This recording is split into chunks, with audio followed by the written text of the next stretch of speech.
En este video vamos a ver un repaso del teorema de Fuchs, el cual nos permitirá encontrar ciertas soluciones para un vecinal de cero. Y digo ciertas porque, digamos, son ciertas soluciones para una determinada ecuación diferencial, ¿sí? Eso es lo que lo hacen ciertas. Es decir, la ecuación diferencial es, en particular, de esta forma.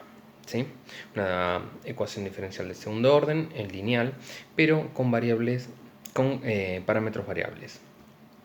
Y son tales que las hipótesis, que esa es la primera hipótesis del teorema de Fuchs, la segunda y la tercera piden que tanto P de X como Q de X tengan cierto desarrollo en serie de potencia.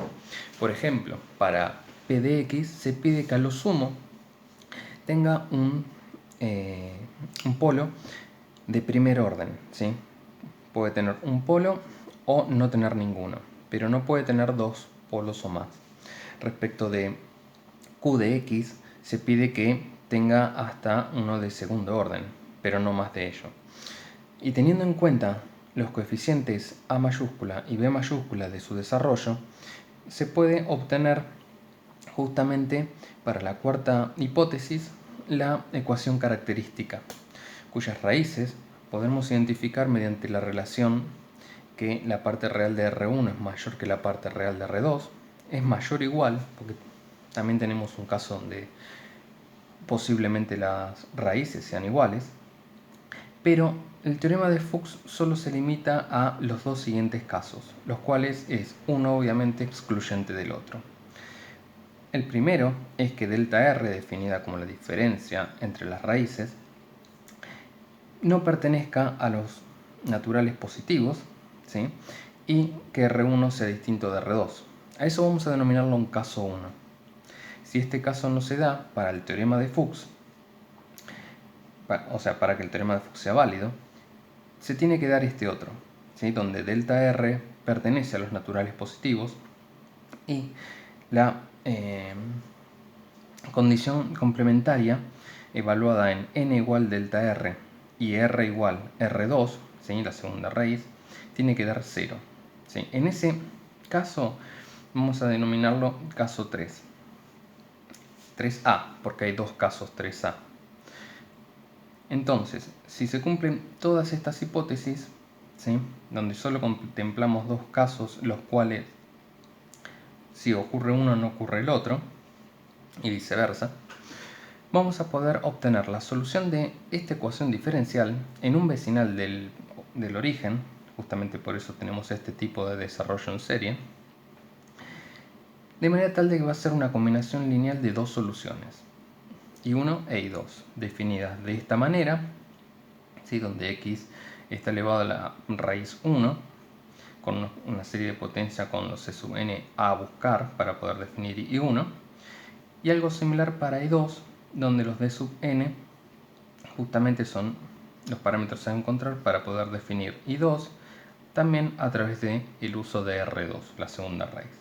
Estas dos soluciones son dos funciones LI que justamente resuelven esta ecuación diferencial. Pasemos a ver un poco cómo son las soluciones. Por un lado, tenemos, como les comenté antes, cuatro casos. En el caso 1, que es el que vimos cuando se definía el teorema de Fuchs, teníamos que delta R es la diferencia entre las raíces y que delta R no pertenece a los naturales positivos. Esta es la forma de detectar en qué casos está, ¿no? Más que nada trabajando con los delta R y la condición complementaria para los casos 3A y B. En dicho caso, se puede aplicar el teorema de Fuchs y obtener I2, también como ya se mostró antes, donde H2 de X es justamente esa sumatoria con los términos de D sub n. El caso 2 ya no lo contempla Fuchs, pero igual se puede obtener una solución utilizando algún método.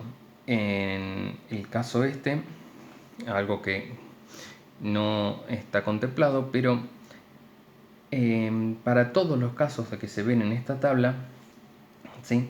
I1 es x elevado a R1 por C sub n por la sumatoria de los C sub n por x de n, ¿sí? Donde esto ya viene del teorema de Fuchs. El teorema de Fuchs habíamos visto que caso 1 y 3a, la solución I1 es esta. Bueno, para el caso 2 y 3b también es la misma solución para lo que es I1. En el caso de I2, para el caso 2, se obtiene de esta manera mediante el uso de la segunda ecuación de recurrencia, ¿sí? Con el método S. También hay otras soluciones, por eso, como encontrar la solución, hay otras formas que ya lo vamos a ver a continuación, por eso los asteriscos puestos aquí. En el caso 3a, que ya también lo contemplamos con Fuchs, el delta R pertenece a los naturales positivos y la condición complementaria, que ya lo veremos con los ejercicios, evaluado en n igual a delta R y R igual a R2, da 0. En dicho caso, nuevamente por Fuchs, la solución es esta. Por otro lado, el caso 3b es muy similar al caso 3a, solo que la condición complementaria es distinta de 0. Nuevamente, con la segunda ecuación de recurrencia se obtiene el resultado que se observa a continuación, donde los parámetros alfa es algo que hay que encontrar mediante operaciones.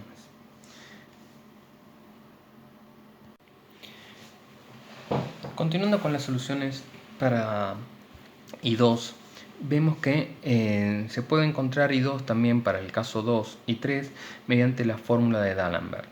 En el caso 2 en particular, donde R es igual a R1, que también es igual al R2, o sea, vamos a llamar a R1 y R2 R, que la solución se obtiene mediante la derivada de x de R por h de Rx, ¿sí? Dándonos como I1 por el logaritmo natural de x más x R2 y nos va a dar la sumatoria de la derivada de C sub n respecto de R y evaluada en R2, ¿sí? Por eso también evaluamos aquí. Básicamente estamos haciendo una derivada de esta función de la solución genérica. Entonces, justamente el resultado se puede expresar en forma más abreviada de esta manera. Luego, para el caso 3b, lo que se hace justamente es el límite de la derivada cuando R tiende a R2, cuando R tiende a R2, de R menos R2 por I de R de X, ¿no? Que sería esta expresión de aquí. Entonces, el límite se puede expresar de esta manera o empezar a realizar los cálculos de esta otra manera, donde justamente lo que necesitamos encontrar después también son los coeficientes C sub n. Hay que tener en cuenta que para los cuatro métodos, para el caso 1, 2, 3a y 3b, todos estos métodos se pueden resolver, es decir, encontrar I2 de esta manera, ¿sí? Con el método de la reducción del orden.